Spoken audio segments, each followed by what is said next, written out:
Arabia దేశంలో ఒక భూస్వామి ఉండేవాడు. ఆయనకు పశుపక్ష్యాదుల భాషలన్నీ తెలుసు. ఆయన వద్ద ఒక గుర్రము, ఒక ఎద్దు ఉండేవి. ఒకనాడు ఎద్దు గుర్రం ఉండే కొట్టంలోకి తొంగి చూసింది. అది చాలా పరిశుభ్రంగా ఉన్నది. ఎద్దు గుర్రంతో, తమ్ముడు, జన్మ అంటే నీదే జన్మ. నీకు పని తక్కువ, సుఖమైన భోజనం నాదంటావా? గొడ్డు చాకిరి, పొలంలో రొచ్చులో పని చేయాలి, చెత్త తిండి తినాలి అన్నది.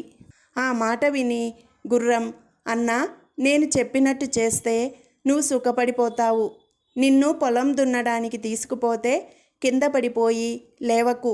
4 కొట్టినా సరే అలాగే పడి ఉండు. తరువాత మేత వేస్తే తినకు.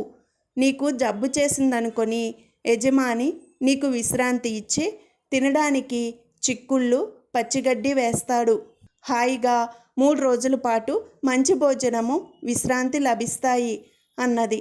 జంతువుల భాష తెలిసిన యజమాని రెండింటి సంభాషణ విన్నాడు. ఆ రాత్రి మేత వేస్తే ఎద్దు దాన్ని ముట్టలేదు. మర్నాడు పొలానికి తీసుకుపోయి కాడిగట్టితే కూలబడిపోయి జబ్బుగా ఉన్నట్టు కనిపించింది. యజమాని తన పనివాళ్లతో ఎద్దును తీసుకుపోయి గుర్రాన్ని పట్టుకురండి అన్నాడు. గుర్రం రోజల్లా పొలం పనిచేసి చచ్చి చెడి ఇంటికి తిరిగి వచ్చింది. తమ్ముడు, నీ పుణ్యమా అంటూ నేను రోజల్లా చక్కగా విశ్రాంతి తీసుకున్నాను అన్నది ఎద్దు గుర్రంతో. మర్నాడు కూడా యజమాని గుర్రం చేతనే పొలం పని చేయించాడు. కాడి ఒరుసుకొని దాని మెడ అంతా పుండు పడింది. అలవాటు లేని పని చేసి ఒళ్ళంతా హోనమయ్యింది. అది పొలం నుంచి ఇంటికి తిరిగి వస్తూనే, అన్నా, కొంచెం జాగ్రత్తగా ఉండు. రేపు కూడా నువ్వు లేచి పని చెయ్యకపోతే యజమాని నిన్ను కసాయివాడికిచ్చి నీ తోలుతో కొత్త చెప్పులు చేయించుకుంటానని పని వాళ్ళతో అంటున్నాడు. తర్వాత నీ ఇష్టం అని ఎద్దుతో అన్నది. ఈ మాటకు ఎద్దు కంగారు పడి, లేదు లేదు, రేపటి నుంచి నేనే పొలం పనిలోకి పోతాను. 2 రోజులు విశ్రాంతి తీసుకున్నాను కదా అన్నది. ఈ సంభాషణ కూడా యజమాని చెవిన పడింది. మర్నాడు ఉదయం తన యజమానిని చూస్తూనే ఎద్దు తోకాడించింది, చెంగు చెంగున ఎగరసాగింది. అది చూసి యజమాని పొట్ట చెక్కలయ్యేటట్టు నవ్వసాగాడు. ఆ సమయంలో ఆయన సమీపంలోనే ఉన్న ఆయన భార్య, ఎందుకా నవ్వు? అంత హాస్యం ఏం జరిగింది అన్నది. అది రహస్యం, చెప్పడానికి వీల్లేదు అన్నాడు భర్త. నన్ను చూసే నవ్వుతున్నావు, అందుకే చెప్పడం లేదు అన్నది భార్య.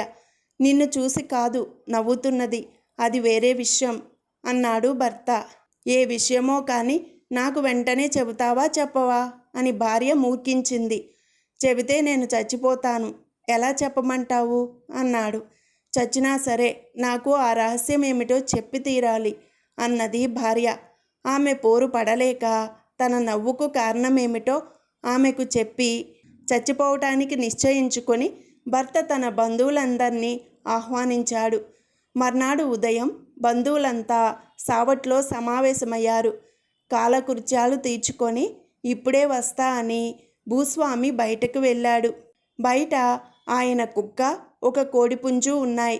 పురుగులేరుకుని తింటున్న కోడిపుంజును చూసి కుక్క ఒక వంక మన యజమాని చావడానికి సిద్ధంగా ఉంటే నీకు చీమ కుట్టినట్టన్నా లేదా అని అడిగింది.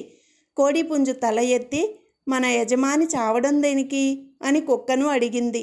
కుక్క దానికి సంగతంతా చెప్పింది. మన యజమానికి కొంచెం కూడా బుద్ధి లేదు. నాకు 50 పెట్టెలున్నాయి. వాటిని ముద్దు చేసినప్పుడు ముద్దు చేసినా మకురుతనం చేస్తే ఒళ్ళు వాయగడతాను. ఒక్క భార్య ఉండి కూడా మన యజమాని ఆవిడ ఆటలు సాగనీయటమేమిటి అన్నది కోడిపుంజు. భూస్వామి ఈ సంభాషణ కూడా విన్నాడు. అతను ఇంటికి వచ్చేటప్పుడు 2 చింతబరికలు విరిచి తెచ్చుకొని, నువ్వు అడిగిన రహస్యం చెబుతాను, లోపలికి రా అని తన భార్యను లోపలి గదిలోకి తీసుకుపోయి ఆ చింతబరికెలతో వీపు చిట్లగొట్టాడు.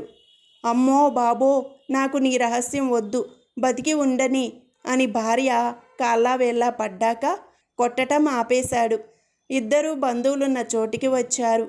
నా భార్య కోరిక తీర్చాను, కావలిస్తే ఆమెను అడగండి అన్నాడు భర్త. బంధువులంతా పరమానందం చెంది ఆ పూట విందు కుడిచి వెళ్ళిపోయారు. ఆ తరువాత భూస్వామి భార్య తన భర్త దగ్గర ఎన్నడూ మకురుతనం చెయ్యలేదు.